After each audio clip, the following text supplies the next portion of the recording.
Good morning, good afternoon, and good night, and welcome to the Anime Otaku podcast. I'm your host today, the puns with the Ultra Instinct Mad Dr. Isak, and with me today I have President Mike. How's it going, bud?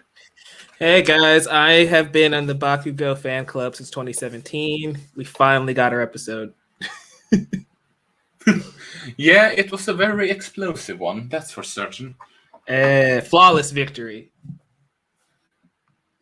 Now that I mention it, he would fit in Mortal Kombat. With his Definitely. anger, with his temperament. Then again, maybe they should take Chainsaw Man instead. I don't know, but that's a different approach. But like another episode, my Padawan can't be here today because life is in the way. So he asked us to step in and cover this episode and chapter on our own. But don't you worry, he will be back soon. And so, before now, let's start with the episode, right? Yeah. And I suppose this is a signaling that someone is waking up early in the morning. I don't know. What else would they call early bird? Yeah. So episode 97 is called Early Bird. And it kind of goes back to what we were saying last week about how Class A was never the one initiating the fight. And we even mentioned like, oh, Bakugo's next week. So we know he's going to be the first one to strike. Bakugo got the worm in this episode. That's all I got to say. Aptly titled Early Bird. I mean, also, I was joking with my little sis when we saw this one because she's currently while she has the manga, the manga she has is way behind where it currently is, and she doesn't she only read physical as far as I know. And we joked about they will only need one episode for this fight, considering Bakugo. And lo and behold. Yeah, this episode, I think that's why, at least in my opinion, this is the best one of the season, because it felt like something actually happened. And My Hero, most of the time, is very well paced, and I still say that overall the season has been paced fine. But having the battle have a conclusion by minute 15 of the episode, made it feel quicker paced. I mean, they even said it was only 5 minutes in universe, which is wild. And yeah, it's everything I wanted out of this arc. They took one of the best moments from this arc in the manga and turned it into the best episode of the season. And so I loved everything about this one. I agree with you that they only needed one episode. They didn't even need one episode. They only needed like half an episode, which made it even better. And it certainly is shown a step of him being a hero instead of you questioning in the beginning of why do he wants to be a hero. He screams villain with that attitude. Especially considering how big of a deal everyone makes it that he saved his classmates when they were attacked, so to speak. Yeah, it's just showing his character growth too, though. Like, there was a point in season 3 where the League of Villains legitimately thought they can turn Bakugo evil, which shows that the persona that he shows to the rest of the world makes them think he can go that way, even though we know deep down he wants to be like All Might, right? And even though we didn't see Bakugo a lot in season 4, what we saw of him at the end of season 3, I think, really changed who he is as a character. Like, he fights Midoriya, and All Might says that they need to learn from each other. So, in this episode, Bakugo wants to be the hero that saves his classmates, saves his teammates, but he's willing to let them save him as well. He's not going to be headstrong and thinks he can win by himself. And so that character development, that growth for Kachan is really important, and it's going to play a bigger role, I feel, because we've already established that he is willing to check in on Deku and All Might and make sure he wants to be in the know on what's happening with One for All. So I think his change in attitude is going to be a big deal later on in the series. Yeah, and I just realized something. His name is if you change the U to A, you have pretty much the most commonly word from a thunder, and I wonder if that was deliberate or not. It's possible. Considering, well, he is a prime example of a of a platonic male thunder, if you know what I mean. With Right. that, man. For sure. But yeah, I love this episode. It was great. It makes me really excited for Midoriya's match too, because it brought up something that I didn't really take into consideration. Midoriya's team is weak.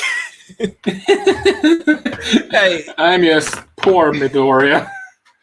He's got Mineta, Ashido, and Uraraka. And while they're all good as support, he's the only one who can actually do anything in combat.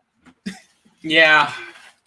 So yeah, it was nice of them to realize that and have to come up with a plan to help counter that, because they might be at a disadvantage in that next episode. We'll see, but a little disadvantage. I mean, Deku can go at 20% now, so I mean, they have someone that can copy Kirk, and someone that can brainwash someone else. So this is true. Monoma, he doesn't get enough respect, probably just because he's super annoying. But like, that is a super powerful quirk, being able to copy other people's abilities and know how to use them well. Yeah, he is rather annoying though. So I just want him to shut up every time he speaks in the anime. If I'm not gonna lie. That's what Kendo's for. She's just gonna hit him in the head. And we love her dearly for that. That automatically makes her best girl. But what did you think of Class B's plan of trying to basically like goat Bakugo into going off on his own, trying to separate his teammates because they know that he's not going to cooperate? I mean, it makes sense considering his history as a person. Mm-hmm. I mean, they weren't aware that he was going to do this, so if I were in their shoes, I would have done the same. Yeah, it makes sense, and it was a decent plan. Unfortunately, they didn't have a backup plan, and that's something that we're noticing. You could tell the difference between the two classes. Class B is going off of planning and preparation, whereas Class A is going off of ability. And this team got themselves screwed over because Bakugo excels at both. Yeah. Yeah, so I love this episode. I can't wait for the next one. And it's exactly what we needed to see, not just from Bakugo, but from Jiro as well, or Sero, seeing how they were able to come together as a unit and basically be the strongest showing out of all of the classes.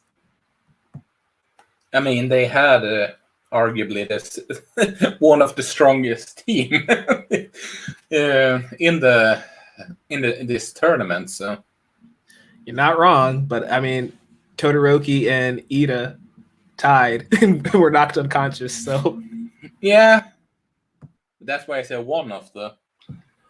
Yeah, for sure. So it's then of course they are going to end with their match starting with and all that. Yes, how many episodes do you think that match will take? 1, 2? Without spoiling anything in future events, I'm just going to say 2, but something might happen that makes it stretch out a little longer. Yeah, I feel that same. I feel the same way. Honestly, not going into spoilers. But do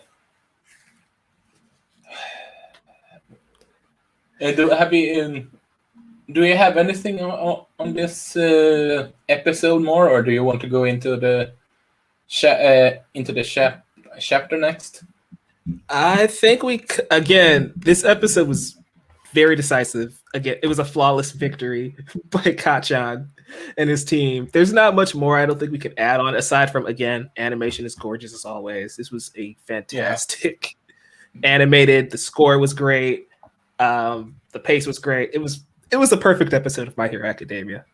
That's it. I mean, Studio Bones are a fantastic studio, so. Yep, definitely. They put everything they had into this episode, and I'm excited. If they're going to do that for Bakugo, I can't wait to see what they're going to do with not just Midoriya, but also the latter half of this season, because I think we're in for a treat. Yeah. But anyway, with that said,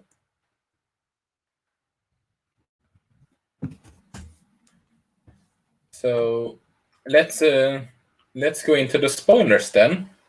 Now I'm gonna give the anime-only people a short bit before we go. Yep. Uno, dos, tres.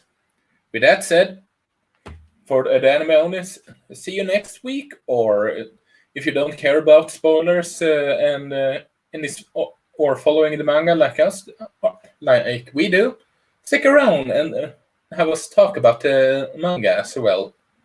Yeah, we'll see you guys later. This is a mouthful of a title, isn't it? Yes, chapter 313, high speed, long range, mobile cannon is quite the mouthful. It's almost like one of your names, buddy. I'm flattered. But imagine say this title 5 times fast. I'm not even gonna try. It's not worth the attempt. Nah. But what did you think of this chapter? Yeah, so this is kind of an action-heavy chapter compared to what we've been seeing lately with My Hero. We opened back up with All Might, right? We all were questioning, did All Might just die? And as Brandon said last week, they wouldn't kill All Might off in that fashion. And so we see him kind of speeding past in his car, which he calls Hercules, which I think is amazing. And we have a couple of thugs throwing thunder spears at him, like that's going to do anything. But I think this chapter is great. We get to see All Might. I want to see what All Might does next chapter, because it looks like he's going to fight these guys without his quirk, which is just going to be wild.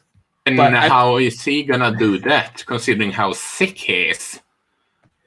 You see, he has the power of friendship and anime on his side, Isaac. He can do anything. True. But then again, we let's also remember that the foreshadowing that Foresight said, so maybe. But then again, it would be anticlimactic if he died by thugs. I mean, we just established in that same story arc, though, that you can change the future. So who's to say All Might dies at all? Good point. So, and that's what this chapter flashbacks to. It flashes back. All Might is thinking about Midoriya saying, whatever happens to you, I'll be there to change fate by your side. So we know he's not too far from Midoriya. They might end up colliding in the next chapter. But I think the fight between Deku and Lady Nagant is going to be... It's already really great, but I like the matchup between the two, right? Her having the two quirks to keep up with him, and him having to bust out another one, a new quirk that we haven't even heard of before.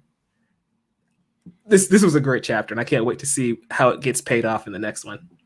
And the way he talks with the other users, I was honestly, I don't know why, but it makes me feel like he's a more sane version of Legion for some reason, with how they talk to him.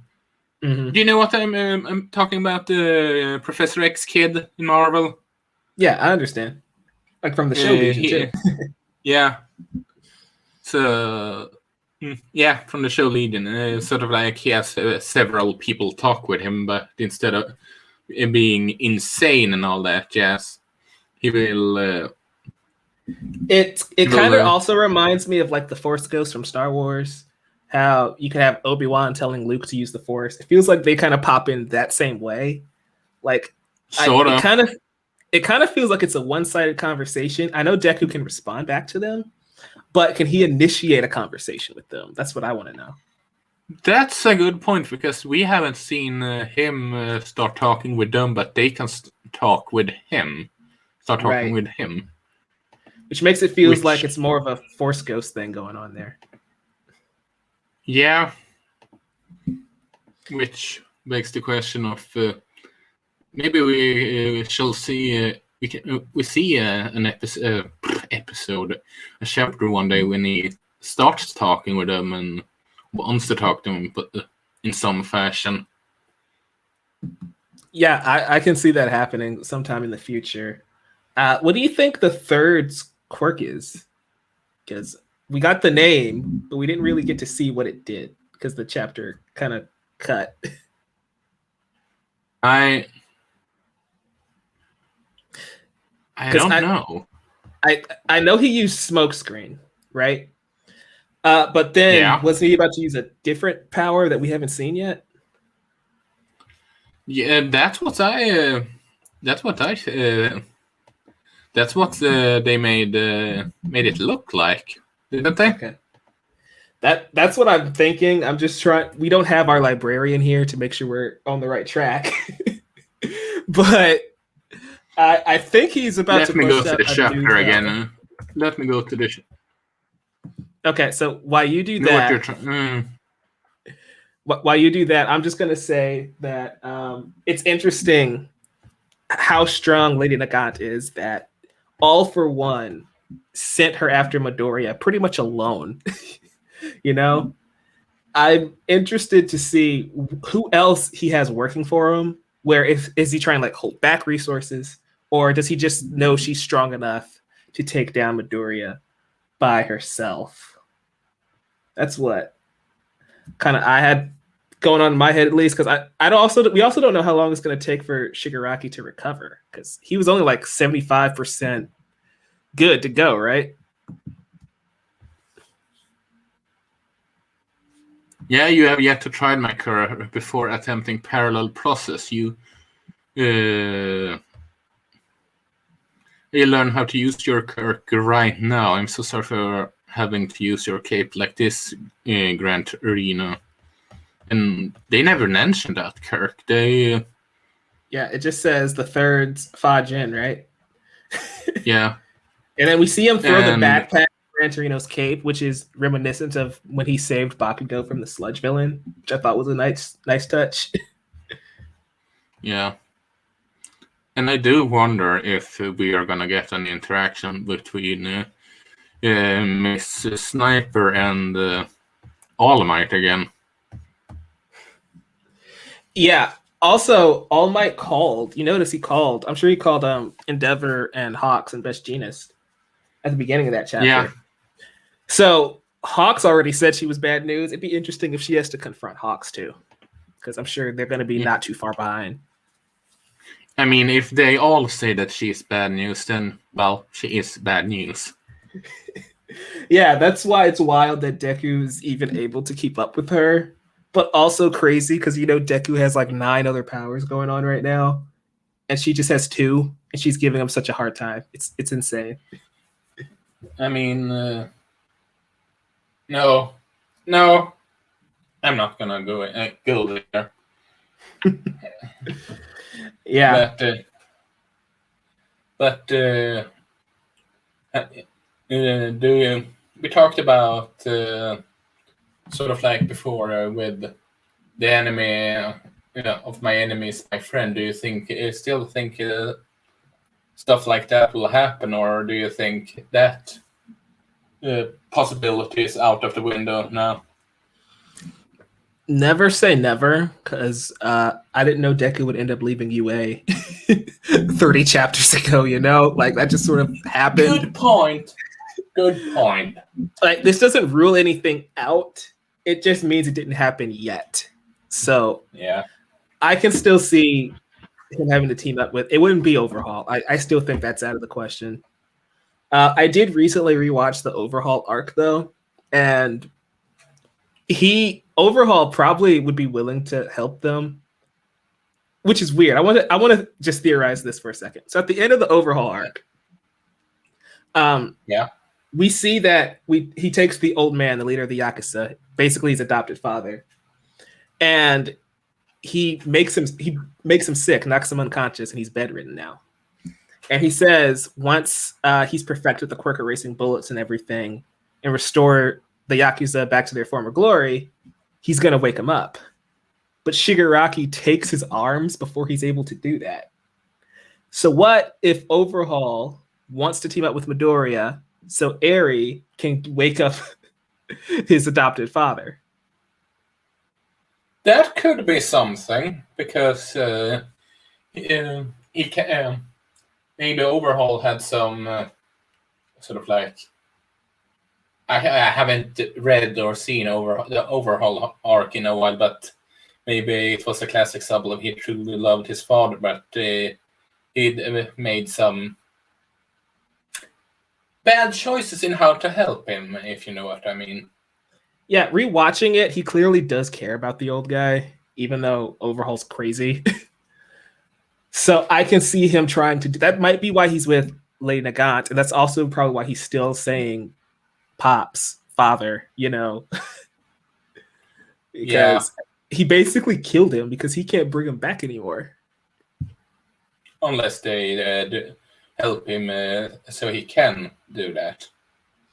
Yeah, so that was just a theory I had with why he might be here. So, like, maybe he ends up backstabbing Nagant or All for One, or maybe none of that happens at all, and I'm just trying to connect dots that aren't there. But, it's something to think about.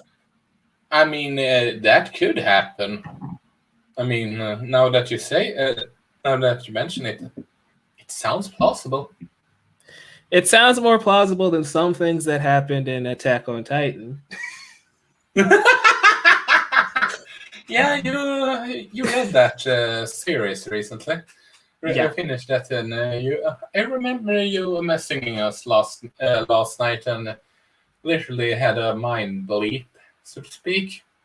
Yeah, guys, I've finished reading Shingeki no Kyojin, and I've been mad the rest of the day. So My Hero Academia is actually as a cleanse for me right now. The simple life, I don't know what you're talking about. It's so easy to comprehend and understand, and not go, what the fuck am I watching? Or in this case, what the fuck am I reading? Yeah, I've been like that with Attack on Titan since season 3, where I'm just like, huh? I understand it now. I just don't like it that much. Yeah, I like that series, even though with that ending. Although, if that new ending is true, it will be. Never mind. We're not gonna spoil Attack on Titan, guys. We know season 4 isn't gonna be out until like January at the earliest. But for My Hero Academia, Isaac, I just want your thoughts on this whole arc Deku's been on, the last 10 chapters or so of him leaving UA, and kind of being this vigilante, going out into the world and having to dodge assassins. Are you enjoying that, considering this is not the same My Hero Academia, not even close to even what the anime is doing right now?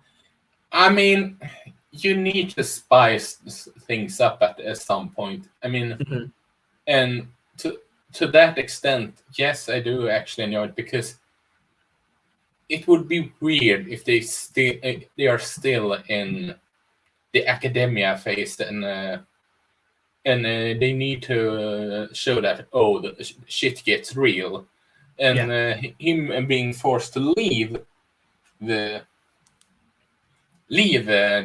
UA is a good way of showing that.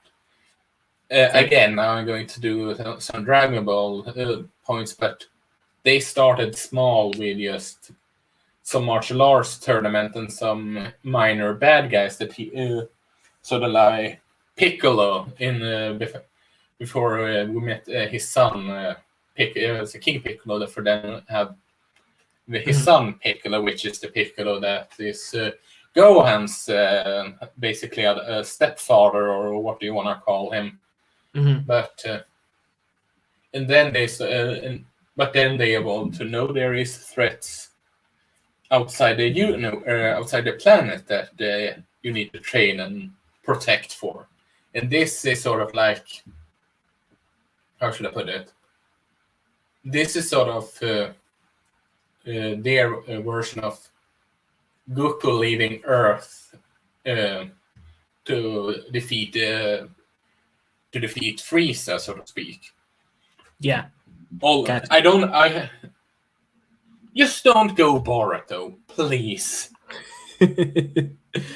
Yeah, I'm enjoying it. I think it's a transition that makes sense, and I think that's why the fandom is responding well to it, and we are as well, because Deku, his choices make sense. We understand why, even if you don't like that certain things are happening, you understand why it's happening, and so I'm enjoying it, especially since Deku doesn't get that, like, for a series that's about Izuku Midoriya, we usually care more about Shoto Todoroki or Mirio Togata or Katsuki Bakugo.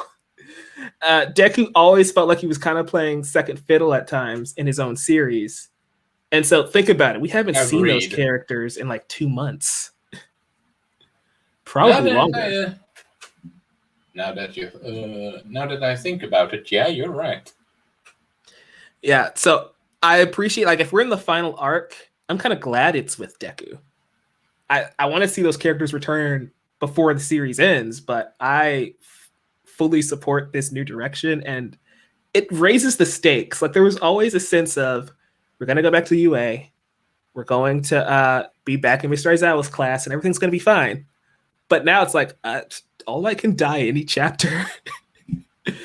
Deku can be in danger every time we see him, and even the top 3 heroes can't really do anything to help this kid, which is crazy.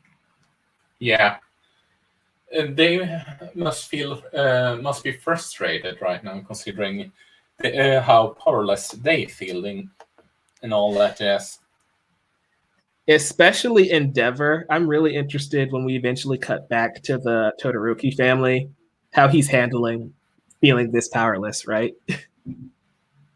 Yeah. But yes, yeah. This is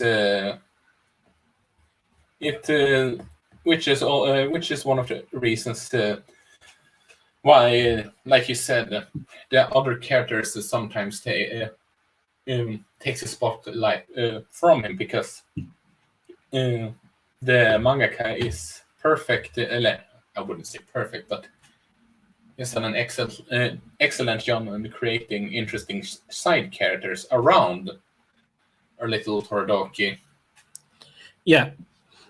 Just look at season 5 for a perfect example of this. Like, this season technically is about Deku. We're in the manga section, so it's fine. But it's about Deku unlocking Black Whip, right? And the vestiges are coming to him.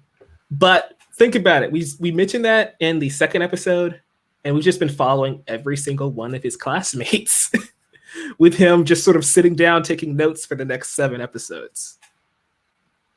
Yeah.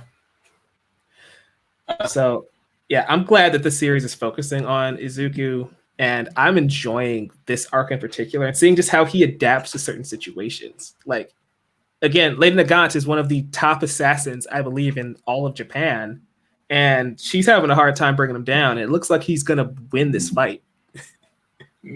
Yeah. Then she meets All Might, and then they have some marriage dispute, and then that stops the fight because they get angry at each other instead. Okay. I was just joking. You know That's an me. inspired ending, my friend. Yeah, I was just joking. But I do, but I am interesting to in. I would be interested in see some interaction between her and All Might, all things considered.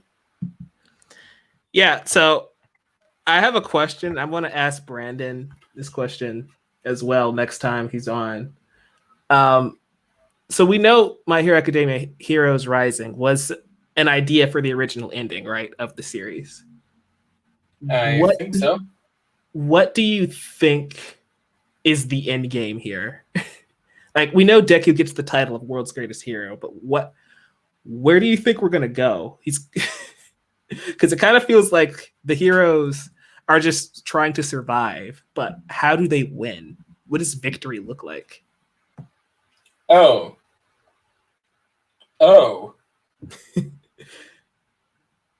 Yeah, the reason I'm asking is because again, Heroes Rising, Deku has to, for them to win, he has to give up his power. Is that something that'll have to come into play again? Or since he already ditched that ending, will we get something else that has to happen? I mean, good. You mean sort of like they go Kirkless? What do you? All right, what do you think the end game of My Hero is? You know, like what? Essentially, again, these last few chapters has just been like Deku on the lam, really on the run. What do you think Deku's goal is? He's gonna have to confront All For One and Shigaraki. So is he gonna just face them head on? Is something gonna make him spring into action? You know, like it's just been like a lot of anthology stories of Deku's fighting Lady Nagant, Deku's fighting Muscular, you know? He's eventually gonna have to get back on track. I could see the end game being that, like you said before, that it all ends Kirkless. The entire world ends Kirkless, and he does, and it could be so that he. To go back to Dragon Ball again, there is a monster that they meet in the Buu arc that Goku needs to take down, that literally feeds on light energy, and he turns Super Saiyan so much that he explodes that monster. And it's not an important part to know Dragon Ball C, so that's It's why fine. I felt. But I could see sort of like maybe it is a dark thought or something, but I could see him kind of overfeed All For One, to then he dying, and because of that the Kirks, because the originator of Kirks dies, all Kirks stops existing, if you know what I mean. Yeah, there's something that I want to say, but I don't want to ruin another series by talking about Which it. one? I'm not going to say it because I'm not going to ruin the other series for the people listening at home. But I get the idea. Have I read / seen it? Yes, you have. We'll talk about it off air. Okay. But yeah, I just wanted your thoughts, and we'll bring up the question to Brandon later too. But again, it feels like a bunch of mini battles Deku's been going on with him fighting random villains or new villains, and it's like eventually he's gonna have to cross paths with Bakugo, Todoroki, Shigaraki, All For One, and it's just like I wonder when that's gonna happen, because I'm not getting tired of the series or anything. I'm not getting frustrated, but you know it's gonna have to happen one day, and so I'm just wondering where are we going to go? Because like watching episode 1 or reading chapter 1 of My Hero Academia, you have an idea of Deku gets All Might's power, he graduates UA, and he becomes the #1 hero. That's not how this is going anymore. So I'm just intrigued by where this series is going to go next. That's a good question. it would have been interesting to have our walking library with us in the discussion. You know? Don't worry, we'll spring it on in the beginning of next episode. Yeah, but it could be that they defeat All for One or some. Maybe Shigaraki is sacrificing himself against All for One, and because of all that, with the help of Deku fights him off, but at the end, Shigaraki sacrificing himself so Deku can take him down, and they become number one hero, and he and his classmates change the society of heroes after the fight, so to speak. So what you're saying is you want Shigaraki to become Obito, and he's going to help us defeat Kaguya? I mean, it feels like the mangaka wants to somewhat feel sorry for Shigaraki to the point that we want to see him redeem himself. And what's better way for him to redeem himself than sacrificing himself to stop the big bad guy? I can see that happening. He is the grandson of Nana Shimura, so we'll see how that works. Also, not to get too off track, I guess we can also mention this in the next episode, because that's going to be the anime episode of Vestiges. But Shigaraki is now a holder of All for One. Do you think he can end up seeing the Vestiges as well? Because we already saw that they kind of met in that same Vestige world. So I wonder if his grandmother being there, if that'll have any effect on him later on. Which that could be something, and if that's the case, that could that even strengthen my belief that he would sacrificing himself to take All for One down for good, because maybe they talk him into help out to stop him one and for all, but he dies doing so. Yeah, it's possible. And we went on rampant speculation off of this chapter, high-speed, long-range mobile cannon. Yeah. But, that's what happens when we have like an action-heavy chapter. There's not much on the chapter itself. I love it, but it was basically Deku running around a lot, trying to dodge Lady Nagant's bullets. And we all know that it would have been an hour and a half if Brandon would have been here. Yeah, again, we'll make up for it next time. Yeah. But do we have anything else to mention of this chapter? Nope, that's everything. Yeah. Then, President Mike, where can we find you? Yeah, guys, you can find me on Twitter at Novice also on YouTube at Novice and on Facebook at Novice you can also find me on Instagram at The Novice I'm usually posting or talking about stories and how they affect us and how we view them. So, like, I have a video called My Hero Academia and the Power of Music that's going to come out within the next couple of weeks. You guys might be interested in that. Also, I occasionally write for WebamEntertainment.com and Collider.com, so keep a lookout for posts on those websites as well. And I have a movie podcast with my friend John Matthews called Mike and Jonathan Movies, so you can check that out wherever you listen to your podcasts. Oh, and you can find me over on Twitter at Emblemaniac, and you can find my work at Wobam Entertainment. Have it awesome, guys. Go beyond. Plus Ultra. Plus Ultra.